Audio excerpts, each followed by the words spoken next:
So we are pre-swag. Unlike Contently, we don't get to have cool t-shirts, so instead we try and dress up and look nice. My name is Porter Bayne. This is Eric Chaves. We are the co-founders of ReadrBoard. ReadrBoard is a digital media startup that is creating a new online engagement tool that is both for readers and for publishers. What is ReadrBoard? Well, ReadrBoard is the fastest way to say exactly what you think about any text, image, video, or entire article on the web. Why are we doing this? Well, there's a whole range of reasons we're doing this, but one of them is that we think that we as people are defined in part by who we are, or defined by the perspectives we have on the world, the reactions we have to our experiences. And we want others to know these reactions. We share these things. And I think if you think about it, the content online and the reactions that people have to that really creates a major chunk of the really valuable information that is on the web. But with the online tools we have available today, you sort of are just what you like, and we don't think that's enough. But let's take a look at that and see what are some of the things that I like. I like this bakery, which is in Sunset Park. I like beer. I like my nephew, who lost 2 teeth in 2 weeks over the last month. And I like Jupiter. I like Nicholas Kristof, the op-ed columnist for the New York Times. And I like his article about a young woman who was sold into slavery at a really young age. Well, actually, I don't like that. That doesn't make any sense. Let's go with sports. I'm a Broncos fan. I'm a football fan. I love reading about how Peyton Manning signed with them.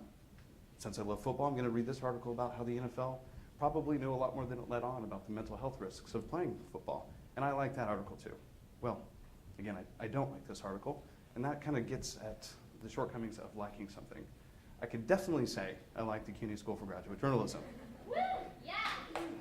Thank you. And as we just saw on the last slide, I like pandering to the crowd, as does Mr. Omni. So the like button is great because it's so easy to click, but there's no dislike button. And even if there was, liking and disliking is not enough. We're human beings. We have a complex set of emotional reactions to a whole world of experiences, from sports and politics to beer and human rights. And we all know about comments. We all know that they're at the bottom of the page and what Jeremy calls the commenting ghetto. And we also know that none of us use them. That's because they're so long, and the only people who are going to read them are the trolls. That's why ReadrBoard thinks it should be easy to say, I like this bakery because of great muffins. I like beer because it's proof that God loves us. I like Nick Kristof because he's challenging, and I like his work because it's important, it makes me think, and it's sad. And sad is important. And I like Jeremy and Jeff for being helpful in having us here tonight. So that's what we at ReadrBoard are trying to do. We're trying to make it really easy to say exactly what you think about any text, image, or video on the web. So let us show you what we're building. Again, we've got a tool that's for readers and for publishers. For readers, it's a bookmarklet that, as you're reading any article on the web, you just highlight something, you click react, and immediately you're off and running. Here, Eric thinks this sentence is interesting. He can click really, and that's it. He's done. He can react to an image in the same way. Highlight, click, and you're done. But if these default reactions are not interesting to you, you can also select something else and easily type in an organic reaction. And that's it, you're done. Now, after reacting, we think reactions are like the building blocks of engagement, but after reacting, you can then leave an inline comment that any other reader on this page will be able to see.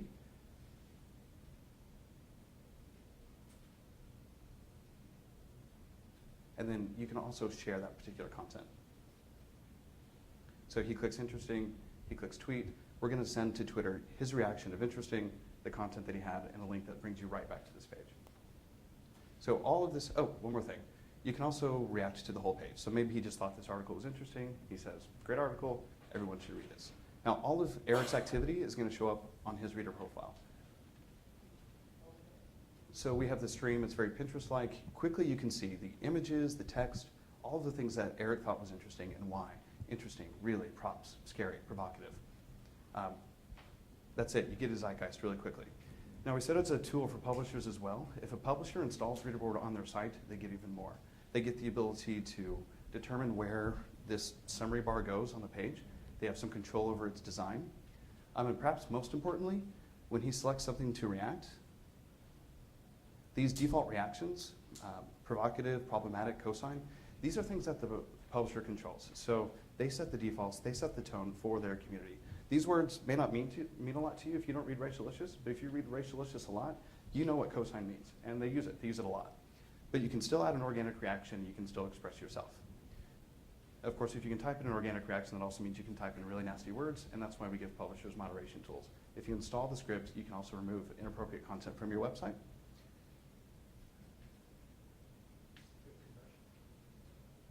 And let's go and go to the analytics page. And then you can also see at a really quick high level all of the activity that's going on your site. Here's our analytics dashboard. You see all the interactions going on, the popular tags. Here, actually go back up to the tags. Like you can quickly see the default ones, cosine, that's problematic, are most popular because our community knows what those mean. But you also see a lot of organic reactions coming in. You can see the people who are doing it. You can see the content that's driving interest. And this gives publishers a new view that they do not have right now into the content that's driving interest and why. Good, thank you.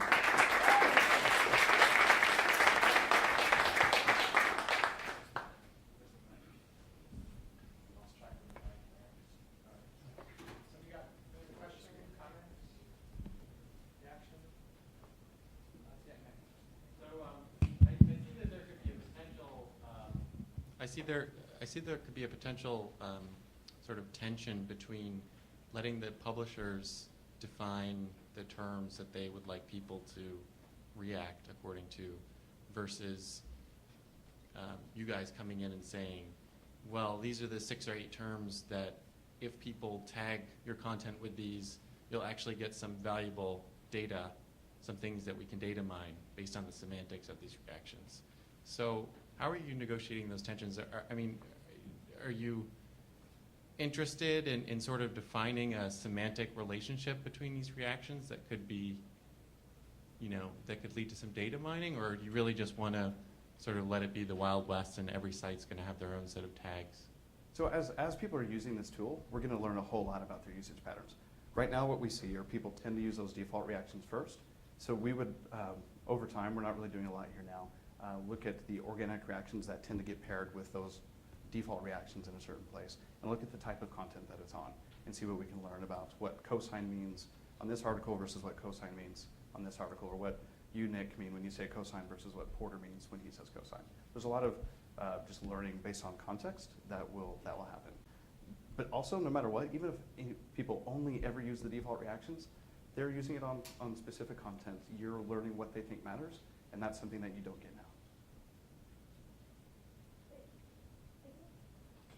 I'm a teacher, and I was just wondering what the application, I can see a lot of application in the classroom, but I would just be concerned if I had a high school social studies class, could you do it so that only their profiles could only be viewed by the class and put it password protected so that they, it isn't open to the whole world? We'll eventually do that. Right now, you can set your profile to private, and that's the extent of it. We actually have a high school newspaper using this. It's in Sin City, Las Vegas, Nevada, and they're actually one of our just most polite community of users. So I assume that teacher's doing a lot to really set the tone for how they're going to use it. And you can moderate, and you can also set it so that the reactions don't go out until you approve them. So if they're saying inappropriate things, no one ever sees it. So I think, and you can correct me if I'm wrong, Nick, but what you're asking is whether they're, without having specific reactions that are the same across the board, across publishers, that if somebody says problematic on racialicious, there's no equivalent on the New York Times that you can then mine across all of these different publishers over time? Is that what you're trying to say? Yeah, that's part of what I'm saying. Okay. Does that make sense? So the question is, is there a way to see over time that there are reactions that are similar? So New York Times has one thing, and that's the same thing as racialicious is problematic, especially if you don't have preset reactions that are ReadrBoard reactions. We're definitely excited about looking at lots of things like that, but the core thing, and for the time being, the focus is just to have those default tags that are particular to the site, because it really does build that group community the most, and that's definitely what publishers care the most about. So I'm going to throw the same question I asked Shane to you guys, just about something you've learned. I think you're working on a lot of different elements of this at the same time, but what's something you've kind of taken away recently about the entrepreneurial aspect of things? There are many things. We could both say something. Go for it. Lots of fun. We're at the stage that we're at. It has been really exciting, really fun. Which, for context, we've been bootstrapping for 18 months. So Yeah. It's an ambitious project. We're talking every Sunday for quite a while. Oh, it's fun.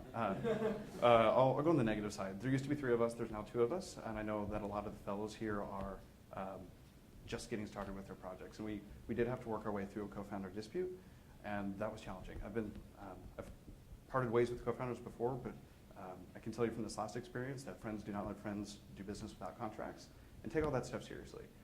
Think about your business as if it is going to exist long before, long after you are participating for whatever reason, and do what you can to protect it. And the plus side of that is you picked up Mike, he's sitting back there, he's an awesome developer. Yep, so he's that's awesome. carried us through fantastic. Yep, and Denise, who's Denise. clarifying questions in the background, is a big help as well. Thank you. Last question?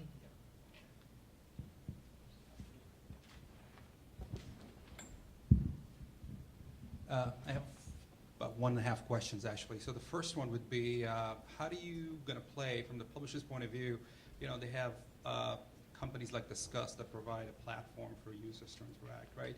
So how are you going to play with Discuss? Are you trying to take their place or sort of be an addition? And Yeah. the second question is, seems like since Pinterest was acquired, everybody and their friend is trying to get me to put collate content on one page and sort of share with the world. So how are you playing with that as well? So on the first question, Discuss and other commenting platforms like Livefire, Facebook Comments, those are really about conversation. So even when they work, when you have a community that engages in dialogue, that's about conversation. It tends to veer off topic. When that works great, and we're not competitive with that. When people comment using ReadrBoard, which it's a single-digit percentage of the number of times people use ReadrBoard, that's really more about adding context. It's somebody saying, this is funny, and it's because it reminds me of X, or this is bullshit, and that's because I know this fact to be wrong. So it's really, we would say, ReadrBoard is context, commenting platforms are conversation, and those two coexist. And we've actually learned at Racialicious, which is a heavy commenting, really active community. People are using ReadrBoard like crazy over there, and it hasn't cannibalized their discussion at all. It's just a new type of interaction. As far as design goes, this is definitely sort of a zeitgeisty design that we have right now, and we think it really works for seeing a wide range of content and interactions. Actually, I guess I'm not exactly sure what you're asking. I'm asking, so everybody's now trying to get me to collate my content on one page that then they share, and I wonder how many times I can do that before it gets really tired. Well, actually, if I can speak to that, one thing, this definitely has the social element, and it is about expressing yourself, but we also focus very much on content, in particular in text, in a way that there aren't really many companies doing, if any. And so a lot of people who don't feel personally like they need to share themselves all the time still might feel really strongly about text and have the opportunity to share it for the sake of having it out there in the world. And this gets to one of the things that we know from entrepreneurship is iterate, iterate, iterate. A month ago, our homepage did not look like this. A year from now, who knows what it's going to look like. Our job is to figure out what works best and use that.